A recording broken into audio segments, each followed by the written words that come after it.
Hello everyone. मेरा पहला topic है स्टेम सेल। स्टेम सेल तो जो स्टेम सेल है यह जंतुओं के शरीर में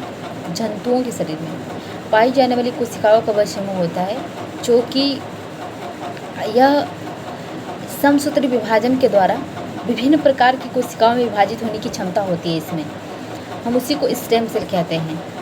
तो स्टेम सेल्स हमारे बॉडी के किसी भी कोशिका में जो है रूपांतरित हो सकते हैं, स्थानांतरित हो सकते हैं।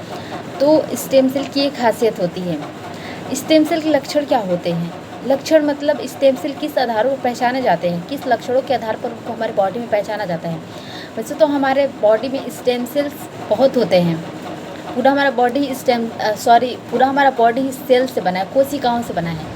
तो ये स्टेम सेल यानी स्तंभ कोशिकाएं किस प्रकार इनको पहचाना जाता है हमारे बॉडी में।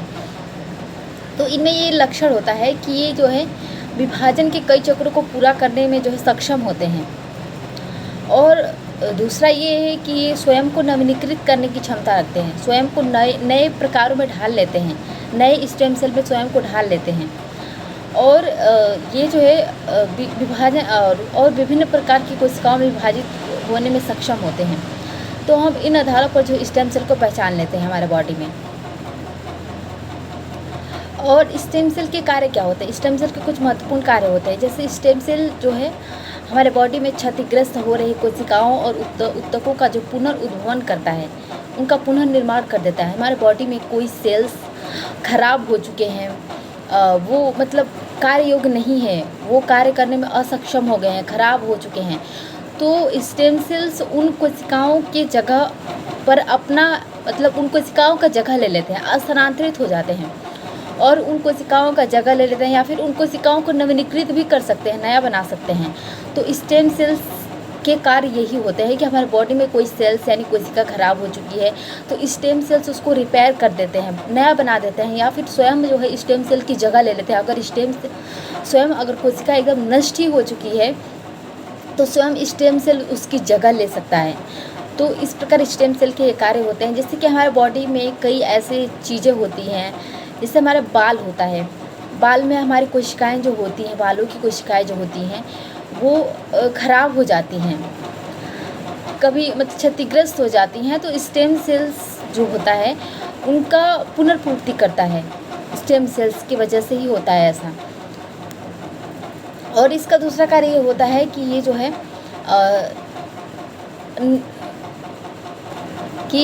है नष्ट हो रही कोशिका, हमारे बॉडी में जो नष्ट हो रही कोशिका होती है उसके जगह पर स्थान ले सकता है। एंड तीसरा ये है कि हमारे स्तंभ कोशिका एंड समान रूप से वृद्धि विकास करने वाली कोशिकाओं की जो है भी आपूर्ति कर सकता है। अगर कोई भ्रूण विकास नहीं हो रहा है महिला का, तो उसमें जो स्टेम सेल्स एक महत्वपूर्ण भूमिका निभा सकता है। तो स्टेम सेल्स के ये कार्य होते हैं। स्टेम सेल्स के 5 प्रकार होते हैं। पहला तो होता है प्लूरीपोटेंट स्टेम सेल, पहला होता है टोटीपोटेंट स्टेम सेल, दूसरा pluripotent stem cell, multipotent stem cell, oligopotent stem cell and जो है यूनिपोटेंट स्टेम सेल। तो ये 5 प्रकार के स्टेम सेल्स होते हैं। तो स्टार्टिंग की जो totipotent and pluripotent stem sales हैं, हम इनको जो है एम्ब्रायोनिक स्टेम सेल्स कहते हैं, भ्रूणीय स्तंभ कोशिका के नाम से जानते हैं। एंड 3 जो स्टेम सेल्स के प्रकार हैं, हम इनको एडल्ट स्टेम सेल्स कहते हैं। तो इस प्रकार जो हम स्टेम सेल्स को विभाजित करते हैं।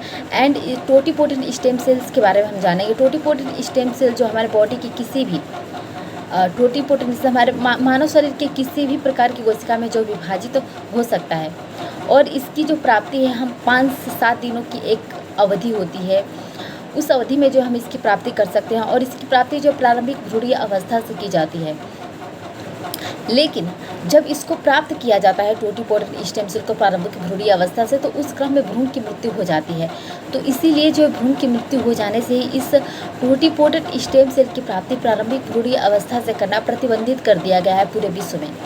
लेकिन टोटीपोटेंट स्टेम सेल को जो है चिकित्सीय अनुसंधान के द्वारा टोटीपोटेंट स्टेम सेल की प्राप्ति IVF इन विट्रो फर्टिलाइजेशन प्रयोगशाला में जो है निषेचन कराकर जो है इसकी प्राप्ति की जा सकती है। तो इसीलिए जो है अब टोटीपोटेंट स्टेम सेल की प्राप्ति प्रयोगशाला तक ही सीमित कर दी गई है। तो नेक्स्ट है pluripotent stem cell. Pluripotent stem cells की जो प्राप्ति होती है, ये टोटीपोटेंट स्टेम सेल्स के विभाजन से ही प्लूरीपोटेंट स्टेम सेल प्राप्त होता है। इसके द्वारा जो हमारे मानव के शरीर के जो अधिकांश ऊतक एंड कोशिकाएं होती हैं, उनका निर्माण किया जा सकता है।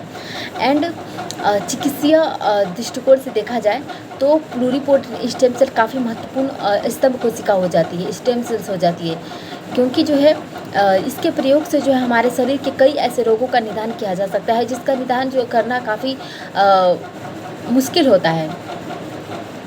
तो प्लूरीपोटेंट स्टेम सेल की प्राप्ति हमारे बॉडी में 3 स्थानों से की जा सकती है। पहला तो ये इसकी प्राप्ति जो पक्ष भ्रूणीय अवस्था से की जा सकती है, मतलब 7 दिन के बाद के हुए जो है गर्भपात से। एंड